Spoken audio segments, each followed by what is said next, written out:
Vice Chairman of the committee, the gentleman from Texas, Mr. Gohmert. Thank you, Mr. Chairman, and do appreciate each of you being here and the attention that each of you have given to this subject. Obviously, there are differing opinions. There's no question in my mind, and hopefully in yours, that there are people who are at war with us. They have declared war on the United States and on Western civilization. They feel like the freedoms we have lead to debauchery and lead to things that can be avoided if you have one religious zealot controlling what people get to do. I don't want to get there. I believe God gave us freedom of choice.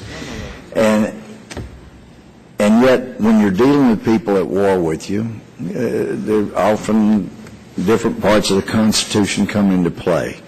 I've been struck that people demand constitutional rights for people who have declared war against us that actually aren't constitutional rights for them at all. The Constitution anticipates that in time of war or in time of peace, our own military will not have the constitutional rights. When I was in the Army, I didn't have the constitutional rights everybody else did. That's just all part of the Constitution.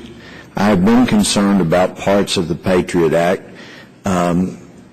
but felt that if it were pertaining to foreign non-U.S. citizens, and we had some horrific discussions about this back in my first term, 05 and 06,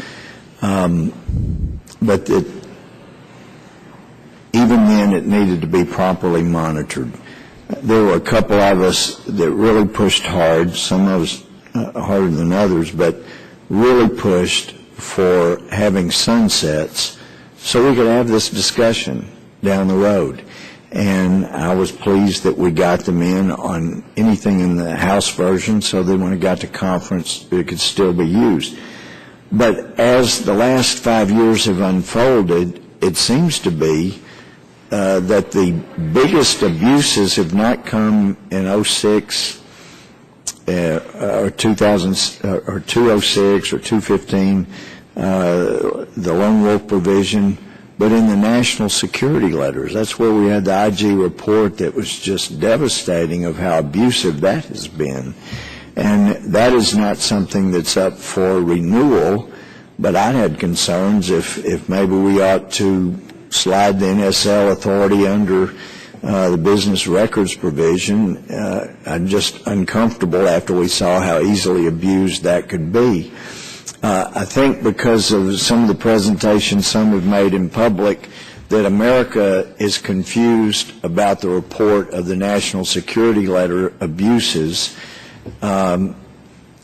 which have not been similarly abused that I can find in under 215 or 206. So I'm curious, I asked in a prior hearing if one proponent against NSLs, if he wanted to see them disappear, because I was entertaining that, and he said, oh no, I don't think so. How would you feel if NSL authority were somehow merged with 215 to at least give some requirement of court authority before you could just send out what basically amounts to a subpoena for records and other things? Yes, Mr. Fein.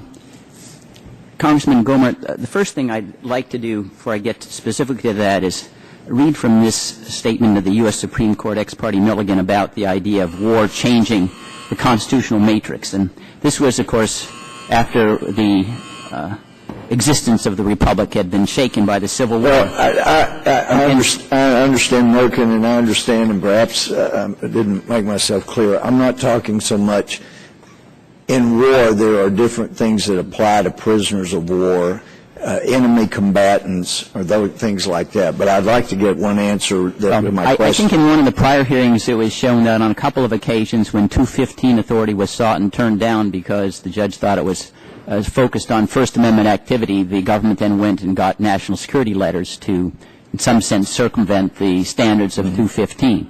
and I don't see any reason why the national security letters seem to me historically the ones that have been most abused. They have the most lax standards. It's administrative. It's not like 215 where you have to get a court involved.